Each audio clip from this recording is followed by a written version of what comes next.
It is the AI revolution.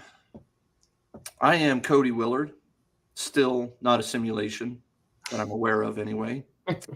Bryce Smith Hello. might or might not be a simulation. I haven't seen him in 12 days. I'm not sure if he plugged into some sort of, what do you call it? What's the book by Kurzweil? Oh, the singularity is near. Singularity. This might be a singularity version of Bryce. You know, Bryce told me today that he's not so sure he believes that human beings are going to get to the point where their consciousness could live inside of a computer robot. I just don't know that we'll want to. Like, you might not want to, but there are people who want, maybe not, they're not going to want to live forever, but they're going to want to live another 50 years.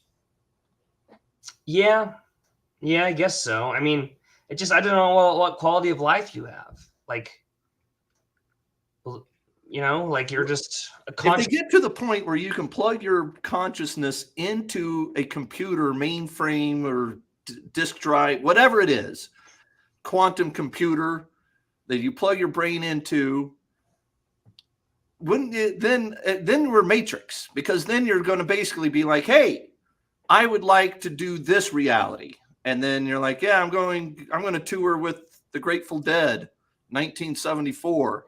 And you basically live that life. And you don't even, as long as you buy into it with your own beliefs, you're basically living that life. And then you don't know. That raises the possibility that could have already happened. And then what we are living in is a simulation, right? That is why I started the conversation out the way I did. Right. And I probably shouldn't have been so like, I'm not a simulation, because I might be.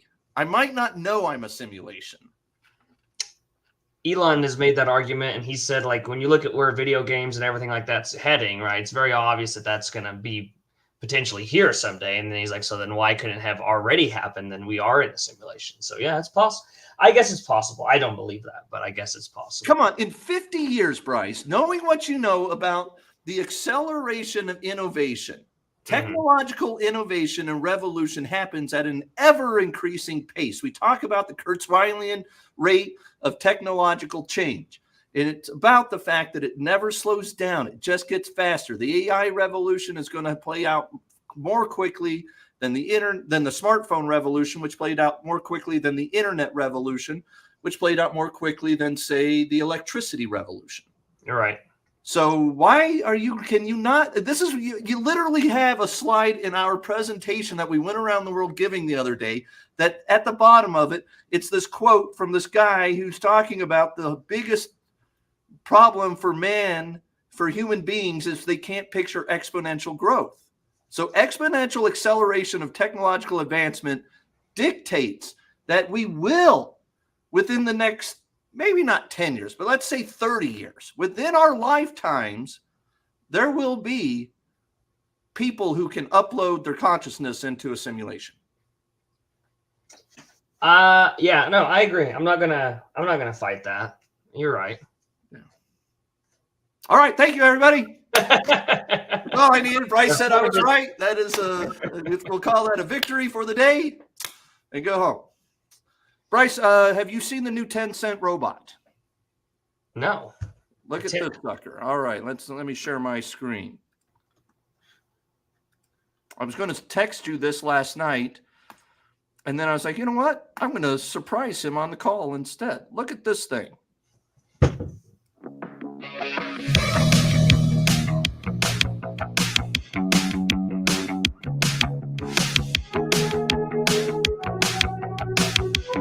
Got wheels that can turn into people on the air. That's a pretty good idea. It made me think about the fact that you're not going to be limited, constrained by even the humanoid format. You can make your humanoid robots with all kinds of extra features and attachments, and it's kind of hard to hear you. Yeah, you You get the idea. What it made me think of, and what I was just saying there, is that it made me think about the fact that even the humanoid robotics revolution is what we talk about all the time. And it is going to be perhaps the single biggest technological revolution in history, in our lifetimes, which would be also in history because the biggest ones so far have happened in our lifetimes. The wheel or electricity might be up there too. The point I'm trying to get to is that you're not going to be constrained by the humanoid form factor, though. You can have all kinds of different appendages and features, and you can have wheels that pop out underneath your feet so you can roll around. Right. You can. Well, I think the reason we like the Tesla pitch so much and what they're doing here is that in terms of like, at least at the outset, scale, like the world's built for humans, so that's the easiest to scale, right? But outside doesn't mean that's the only form factor. Correct. Right? Yeah, that's what you're saying. And even in the humanoid form factor, you're not limited to not having to what the human being body actually does. Yeah. You could have other features that pop out of your shoulders, or you can have propellers that come out and be a drone. You can have wheels underneath your feet. You could have wheels on your knees. You could fold down that at the end of that video, that 10-cent robot folds down into, looks like a suitcase, a carry-on suitcase. Are you serious? Yeah. And that's actually a 10-cent company that's building that? According to, hold on, I'll show you. Yeah,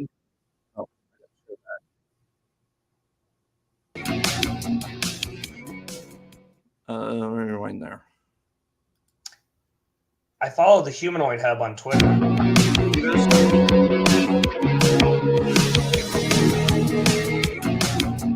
See? So, fascinating. That is cool. Obviously, there's a lot of companies that are now moving towards having at least some development go towards humanoid robots, right? Probably not as far along as Tesla. They probably don't have the manufacturing in place to do it, but it's so obvious that it's not like just a handful of companies anymore working on this. Right. No, it's going mainstream, and within 3 to 5 years, there will be publicly traded pure plays on it. So with that, I think that's the thing about Tesla. Number one, they've got the manufacturing capability. They've got the full self-driving software, AI, and the Dojo supercomputer they've been training that on.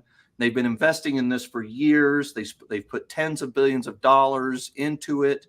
That certainly seems like it's, Tesla's going to probably be the leader in this. But there's also clearly what you would call that the Apple model, because it's vertically integrated. You got the software and the hardware, although Apple actually outsources the manufacturing of that hardware and Tesla actually has factories. But the point being, that's like an Apple model. There's also the old Windows Intel PC model that NVIDIA is trying to develop an ecosystem for, and that is NVIDIA chips and CUDA software and training, and then you license that stuff and the chips and partner with even NVIDIA to create robots that, Dell or someone else could manufacture the robots using NVIDIA parts and maybe even license AI's FSD software from Tesla Optimus robots. It's not mutually exclusive. No, that's interesting. I hadn't thought of that. Yeah, I would have thought you would use one, or like either there's the NVIDIA operating system or the Tesla operating system, but you wouldn't have software from both. I think that's what people expect, but I'm just sort of thinking it through. Like, I don't know that why wouldn't NVIDIA and Tesla partner if it would make sense? Like, Tesla talks about licensing their full self-driving car software to Ford and BMW and others. Why? If it's not very far, not as far stretch of the imagination to picture they might do the same with the Optimus robot software. Yeah, for sure. Why? When we were in Hong Kong, Bryce, Simon, he was a very entertaining guy. at a Hong Kong brokerage firm, and he had a video of these little humanoid robots that he had been playing with at some sort of event a couple days before. And that's happening, right? Like it's sort of like the drone revolution, where there are Chinese companies, American companies all over the world trying to develop, consumer-based drones for humans, for random people.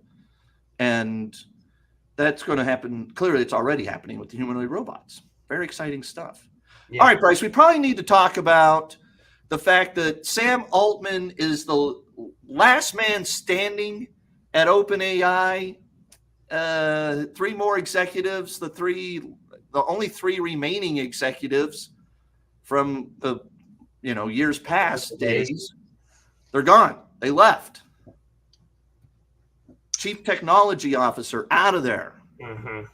Rumors have it that that Sam Altman is in line to receive 10, let's call it 10% or so, less than 10% of the company. I think they're saying 7% is what the reporting is. 7%. It's a $10 billion number. That's what that is. Then. Yeah. Yeah. So he's going to get a $10 billion payday. We should have it queued up. Bryce, maybe you can grab it. Can you find the clip of Sam Altman telling a senator on testimony that he does not have equity in this company? He does this out of the kindness of his heart, the goodness. He's benevolent. He's altruistic. He's a good man. Not. Let me look. I tweeted the other day, Bryce. You wouldn't know this reference because you've never heard of Alta Vista or Excite, but OpenAI is going to be the Alta Vista of our life, of the AI revolution, as Excite and Alta Vista were the Excite and Alta Vista of the internet revolution. So these videos are like 2.5 hours. BlackBerry. It will be the BlackBerry of the smartphone revolution. So, I agree that OpenAI has like major problems, but they are still at the forefront right now. So when BlackBerry 2008 smartphones come out, BlackBerry's still at the forefront. Yeah. But like they rolled out the advanced voice. Have you played with it? I haven't played with it, but I've sure seen a lot of videos of it. It's like talking to a real person.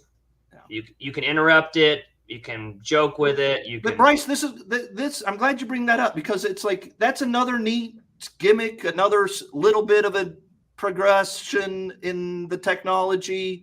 But I mean, you don't think Google's going to turn that on next week? You don't think Apple Intelligence will have that in 3 months? Like, who freaking cares? Like, ChatGPT has no moat. It just keeps, like, whatever they come out with, everybody else can copy within a few weeks. Yeah, everybody else has other features they're going to roll out first. Yeah, I think Meta will be the first one to catch them. I think they basically have that technology already. They're just rolling it out. But I know I agree with you. I just bring it up to say that at this moment, I still think that they are probably in the lead. But there's a lot of close seconds even right now. Yeah. So, and they have like who did Alta Vista? Were they an independent company or did they have partners and stuff? No, I mean, it was publicly traded. Oh, really? Excite, EXCT was Excite's stock symbol. Okay. The thing was probably worth $30 billion in March 2000. Is the Microsoft partnership for OpenAI not a differentiating factor compared to what Alta Vista was? I mean, it is second largest tech company in the world, and it's worth $3 trillion. So I perhaps, although I would say Netscape is my example there. Netscape had every partner in the world who hated Microsoft, and Microsoft was like, yeah, we'll just bundle our Explorer. I think that's what it was called at the time. Yeah, I remember Explorer. Yeah. And they were like, yeah. And Netscape went to zero. So or almost. I think someone bought them at some point for $1 billion or something. But yeah, we looked that up the other day. I think it got rolled into AOL and Yahoo and all that, didn't it? That's what I thought, yeah. So without a doubt, there's been just an extreme amount of drama at a company and executive turnover for one that's worth $150 billion reportedly and is like basically responsible for making the markets go up for the last 2 years. No, that's not wrong. The markets are up 25% or so, or 35% probably since the ChatGPT moment 20 months ago. Yeah. And what's the total, Bryce, look up, what's the total market cap of all publicly traded U.S. stocks? Let's see. 30 trillion or something like that? Little less. As of July 1st, they're saying 55 trillion. 55 trillion. All right. So 25% of that, a third of that is almost directly attributable to the ChatGPT moment and the amount of spend that created in the technological world, in the technology world, and the amount of excitement and buzz that it created amongst investors, from retail to institutional investors. Everybody got excited about the potential of AI impacting Coca-Cola and Microsoft, and certainly C3 AI also, et cetera, et cetera. So 30% of 55 is 17. Yeah, 17. $17 trillion. That's what ChatGPT has contributed to the wealth effect in this country in the last 20 months. And they've got serious problems. And it's a disaster of a company. So, yeah. No, I don't know. It's got to I just can't believe Microsoft, for all their like genius. I think Satya is like very smart. That they're just blindly partnering with this company and they're supporting it full-throatedly, giving them more money all the time. I mean, how many company? I mean, Microsoft is certainly no GM. Like, it's a lot better. It's worth 100 times more. But how many times did GM throw money at a stupid fraud like Nikola hydrogen trucks and lose it all? I mean, it's not like these companies are in the business of like doing due diligence, like they partner with someone because, hey, at the moment, ChatGPT was by far the leader. I think Microsoft would probably tell you they regret it. I think their in-house, their own in-house LLMs, if they had spent as much money on building in-house large language models and ChatGPT competition as they threw at ChatGPT, they would be in a much better strategic position long-term. Microsoft would be. Yeah. On the other hand, Microsoft has gotten to recognize $10 billion of money, of revenue from ChatGPT, which is the money that Microsoft gave them. Yeah. So, like, it helped Microsoft pretend it was growing. They would not have had that growth if they hadn't given ChatGPT the money to give back to them. Yeah, that's probably gonna come back to bite them at some point. I believe so. We have a question here, Bryce. Oh, I'll read it. Do you have concern with Tesla due to the fact that employees are overworked and leaving the company? Cody. What year is it, Bryce? Because I think I've heard this question and this reason to sell Tesla every 6 months for the last 5.5 years that I've owned Tesla. No, yeah. I mean, I'm always worried. Like, I don't want to ever pretend that I'm not worried. I'm worried about Tesla. I'm worried about Elon tweeting partisan crap. I'm worried about backlash. I'm worried about EV cells. I'm worried that GM and Ford and Stellantis can't sell a car.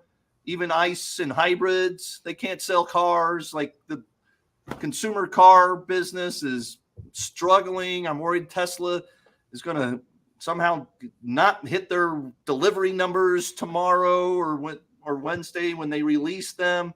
And everybody on Wall Street has 100% now sure that Tesla's going to beat the baseline 462,000 car units sold this quarter. Now I'm worried. I'm always worried. But no, Elon is a hard boss. He demands amazing things from all of his employees. He overworks and he makes them overwork. And people leave. Remember when JB Straubel left, the chief technology officer? Yeah. He'd been there and basically helped and almost probably single-handedly created the actual motor, the electric motor that goes into these cars. Yeah. And when he left, I was worried. The stock's up 500% since then. Yeah.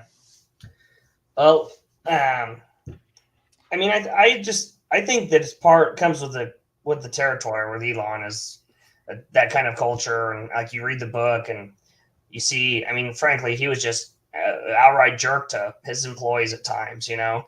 And then Isaacson, the biographer, would ask him about the event later, and sometimes he wouldn't even remember like being a jerk, you know. It's like, I don't know that he does it intentionally or like with malice or anything. It's just built into how he runs his company and kind of the expectations he has for people. But I mean, Sort of like working for me, right, Bryce?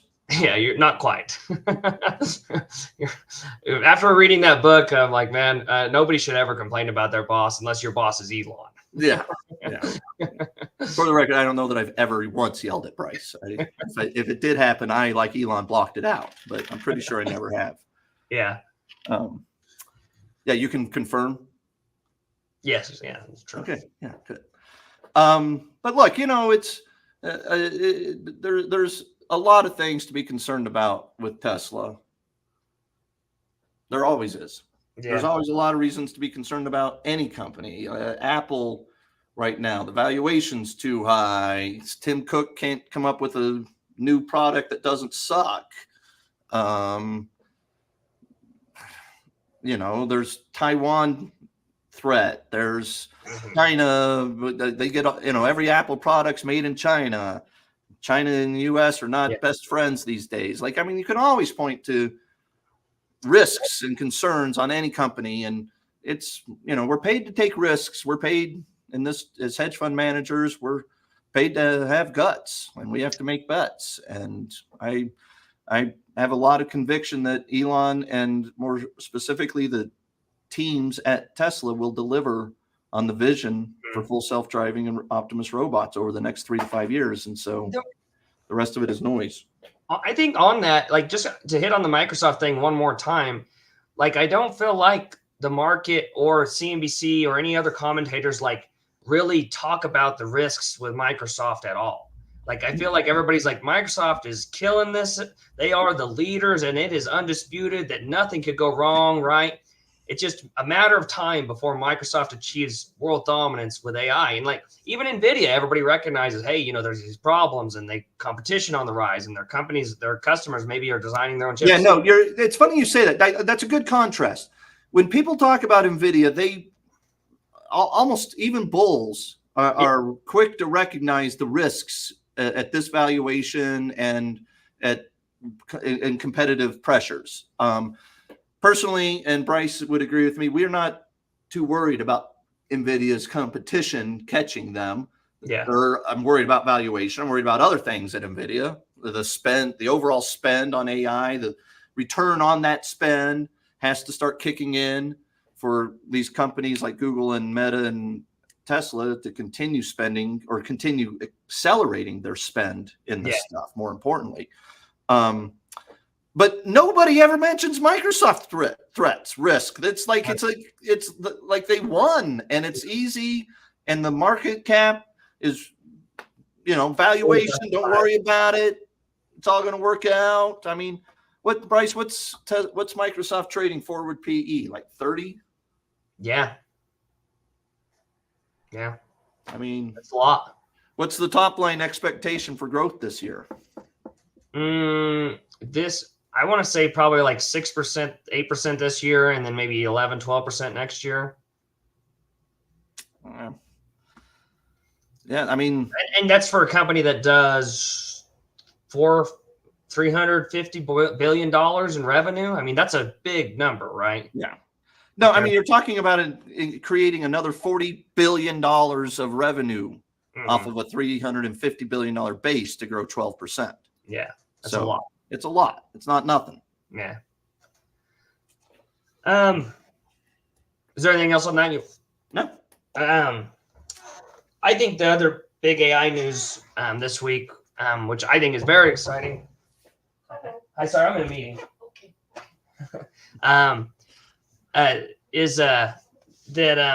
Sorry, I have a public office space here, so you never know who's gonna stop by. Yeah. But You could have closed your door before the meeting started. You know? yeah, should have. Yeah. Where was I going? The other news. There's news. Yes, Meta's Orion prototype glasses that they rolled out at their Connect event last week, along with updates to their glasses and the existing Ray-Ban glasses, and then the virtual reality headsets. And so basically, they're not out yet. They're just a prototype. It'll probably be another year or two before that consumers like us can actually buy them. Well, nice. I have an update. What's that? I have them right here. That does look like them. That's pretty damn close to the frame. No, I think Lincoln got this at like a fair. Yeah. Yeah. No, that's no. Continue though. I like the way I look with the glasses. I'm just going to wear them the rest of the show. Yeah, that's cool. So they actually do. That is like the same frame style that the Orions are. But yeah, so that the idea is that you're going to have a full, augmented reality with holograms built into the glasses, and it's going to be comfortable. It's going to be like wearing regular sunglasses or eyeglasses, and it'll basically have all the functionality of an iPhone, and then a whole heck of a lot more, because you can have screens out in front of you. You can have signs popping up, like when you look at this, like this is a coffee cup, right? Or it would be more useful than that, but the idea is there. And Meta has spent literally, I mean, I don't know how much they've spent on Reality Labs since they started it, but it's like 50. No, it's $50 billion. I saw the number the other day. It's an insane capital expenditure number. Right. Yeah, and not all of that went to developing the Orion glasses, but I mean, a lot of it clearly did. And then everything that they've done with Oculus is, helped part of this. Iterate, right? It's part of it. It's all part of getting to this point. And so, really, yeah, you can say like this is a $50 billion effort in these little glasses, and so pretty amazing. What is the reason why Zuckerberg and Meta would choose to reveal these things 2 years before they can come to market? Clearly, I in my mind, I'm thinking they're like doing it. There's a message they're sending to their competition, like Apple, and I get that, but it's all I almost wish they had waited. It would be amazing if in 2 years, if that product really is coming to the marketplace, for him to do the Steve Jobs one more thing. And he's like, and these will be hitting this. You'll be able to buy these for your kids for Christmas at Best Buy. Yeah. Well, I think there's a couple reasons. First is like you need to satisfy investors who have watched you spend $50 billion on Reality Labs and show that you've have some demonstrable progress towards that vision. I do think a lot of it, though, it has to go. It's the same reason Elon does AI days and stuff like that. Like, recruiting is so competitive in the tech space, and they're fighting for the top engineers that actually know how to build silicon carbide lenses, right? There's not that many guys out there that probably know how to take lasers and make images on silicon carbide glass.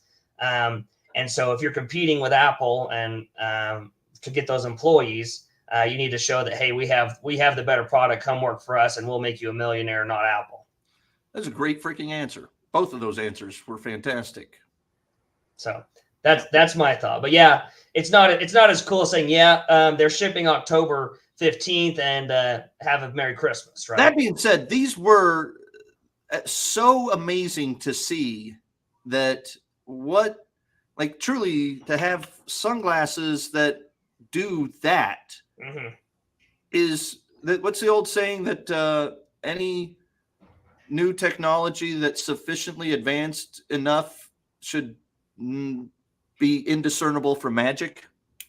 Oh, no. Have you heard that saying? Let's see. I'm going to pull that up. Technology.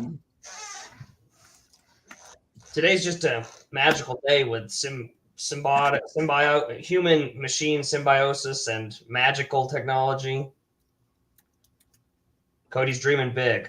Dream big. Here it is. Any sufficiently advanced technology is indistinguishable from magic. It's by Arthur C. Clarke. Same guy who wrote I, Robot. Oh, really? Yeah. Well, that is what I mean.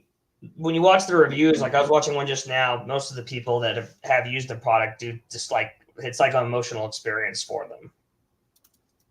I got to look up, make sure I didn't just make up that he's the one who wrote I, Robot. Yeah, it's him. All right, good. Yeah.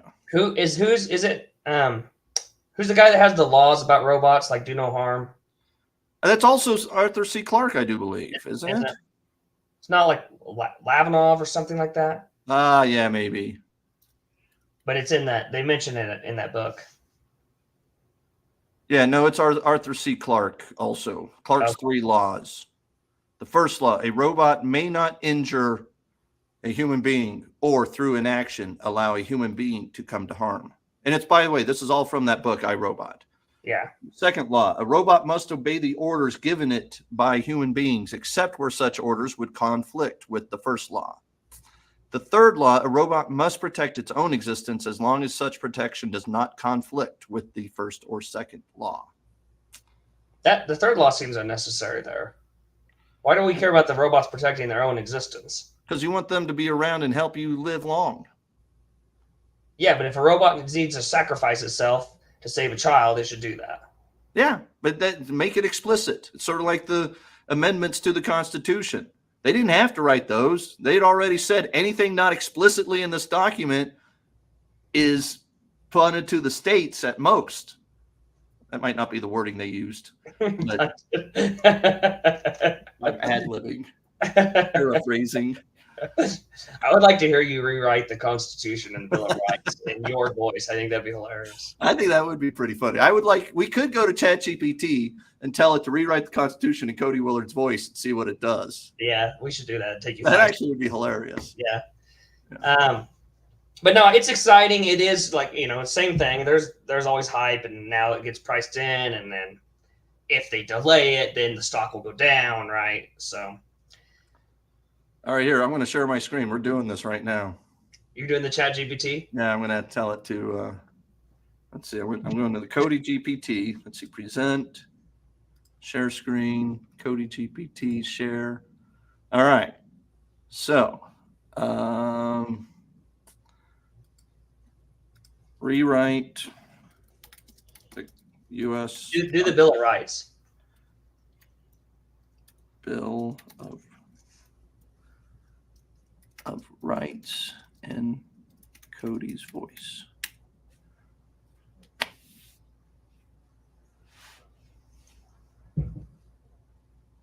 It better have the word like revolutionary technology, de facto standard, lock-in cost. Thou shalt not lock in thy cost to a unique supplier. It should also say Republican Democrat regime somewhere. Yeah, I bet it will, or at least not have regimes based on parties. You've got the right to say whatever you want, worship how you want, and gather with your people. Even start your own blog like Trading with Cody. This the is government, great. they can't touch it. Everyone's got the right to protect their assets and themselves. Think of it like hedging your portfolio. Whether you carry a rifle or hold puts, you've got the right to defend what's yours. That's good. That's pretty good, don't you think? Yeah, no, the Third Amendment. This one's like keeping your capital safe from unwanted government intrusions. No one, not even a soldier, can come crash at your place just because they're from Uncle Sam. You wouldn't let a bad stock live rent-free in your portfolio, would you? I love it. I think that's great. Hey, keep going. Come on. I want to see the 10th here. Keep going. Where won't that go? Oh, it still thinks it's going. That's it. Come on, NVIDIA chips. Do your job. The feds can't just snoop around your stuff without a good reason. They need warrants, not whims. The Fifth Amendment. Think of this as limit your risk rule. You don't have to incriminate yourself, and the government can't take your hard-earned assets without paying up. A fair price, not some lowball offer. You also get due process, just like doing your own due diligence before making a trade.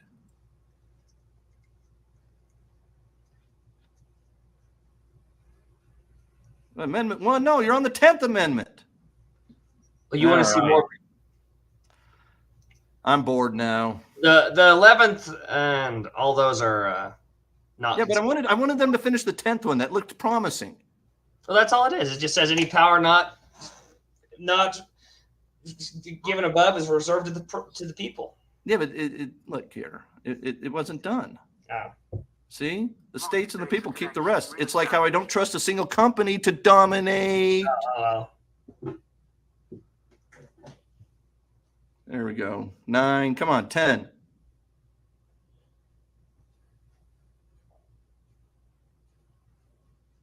Decentralization keeps power closer to where it should be. Power to the people. Market data connection lost. That was good. Yeah, that was all right. Market data. Another exciting thing, sort of along those lines. We started playing with Notebook LM from Google this week, and if you haven't seen it, it does a lot of cool things. But one of the things that they recently added is that you can make podcasts based on anything. You can just copy and paste a website link. You can upload a PDF. You can just copy and paste text. And so we've been doing it with our Trading with Cody articles every time, and it cranks out, like an 8 to 9 minute podcast with two people, a guy and a girl, and they sound like, they have a conversation about whatever you upload, and it sounds like a real podcast. Yeah, it's shocking how good it is. Yeah. How good they make it sound like you're. And it's like interesting. Like they throw some jokes in, and right. That's right.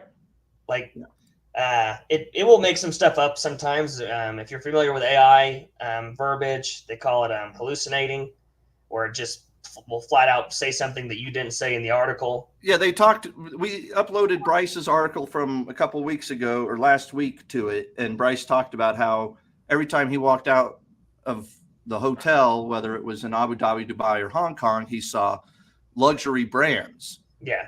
And he didn't say which ones, but they are Cartier and Louis Vuitton and Prada, Sotheby's. Yes.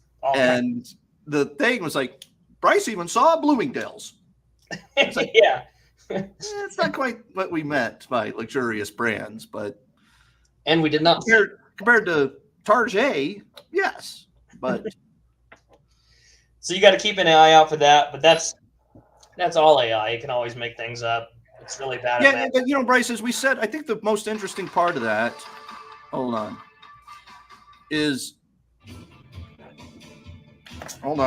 I got a song for us to finish with when we finish here in a second. That, like you and I can picture all kinds of amazing applications and services and customer service stuff and supply chain improvements that AI will enable. AGI doesn't even have to be here. Just AI right now is going to be able to enable all kinds of really cool stuff. But we didn't picture that you'd be able to upload our article from Tuesday to a website, and it creates an 8-minute long, very interesting, well-produced podcast that then we could use on Twitter and YouTube and put through the system. And it creates, like we picture Netflix is going to use AI to make movies. Sure. But that's clearly not the end of it. Like there's going to be incredible stuff that we're going to do with being able to create new content with AI. Yeah. That's just it. The application layer is just like so barely getting starting yet, right? And really there are no, like if you talk to the AI guys, like what's being built now is the like foundational level type stuff, and then people will build all kinds of cool stuff on top of that, Yeah. The analogy I've used before is, we're AOL dial-up right now. Mm-hmm. Like everybody can see the promise of the internet, but you're going to need fiber optic and Starlink and DSL and cable broadband to make the internet real, to make it so we can watch YouTube TV. Or live stream videos to dozens of people. We're talking about the AI revolution. Right. All right, last words, Bryce. I wrote this week that you like humans, you value the human to human connection, and there's always going to be a place for companies that like help provide that. And I still think that's true. But like I was thinking about the podcast thing, a lot of podcasts I've listened to from real people are really stupid and annoying and waste of time. And the Google podcast is 8 minutes long. It's usually pretty damn good about, sticking to the content, and it's interesting. And I really don't care if it's a random person I've never heard of or if it's a Google AI that produced that podcast. So I'm just saying that out loud. Yeah. Yeah, that's right. If the content's good, it doesn't matter who made it. Yeah. That being said, if you uploaded a boring article, Yeah. your article, I'm not just blowing smoke here. I told Bryce this offline even last Friday. Like, Bryce has been in his zone. His writing has been fascinating. I enjoy reading it every day that he does it. And so your articles were interesting to begin with, and then it turned it interesting topic into a podcast. Yeah. And so, if you uploaded the random blog about NVIDIA's technical chart breaking out or something, it's I don't know. boring. You got to go. You must not have listened to my Tesla one that I made, because all I did was copy and paste the URL from sec.gov with the last 4 quarterly filings from Tesla and no prompting. And I was just like, here, make a podcast. I did not listen to it. Yeah, and it's interesting. And they analyze Tesla's financials and talk about the risks and everything else that's in a 10Q. But again, you uploaded something interesting. 4 quarters of Tesla's reports and transcripts. You're right. Like, if you uploaded Coca-Cola's last 4 quarters and transcripts, it's going to be a little more boring. They're going to be like, our competition's rolling out some pomegranate flavored 7-Up, Shirley Temple, and we're going to counter that with our own pomegranate juice. Yes, iced tea based lemonade with pomegranate. I was just shocked that they could take something that I thought would be boring and make it interesting. So yeah, but it's good stuff. Yeah. All right, so these are my last words of the day. Okay. This is Patti Smith. You don't know who she is, Bryce. She was a legend in the late 60s, early 70s. Played Woodstock, I'm pretty sure. And this is her number 1 song. Hold on. We'll get there. Come to the chorus. Everybody's going to sing together.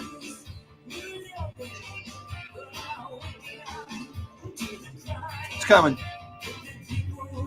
Power to the people. People have the power.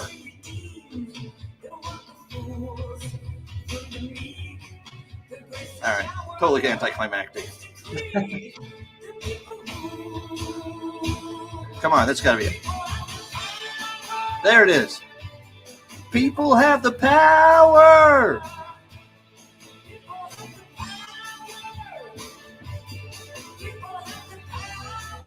People have the power. That's what all of the AI revolution's about. That's what the internet revolution's about. It's all about empowering the end user.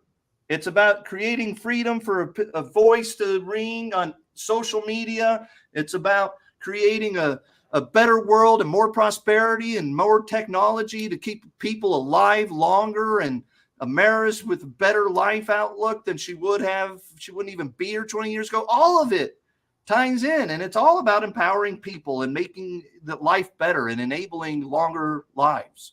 Yeah. Amen. All right. All right. Bye, everybody. I will see you next week. Same time, same place.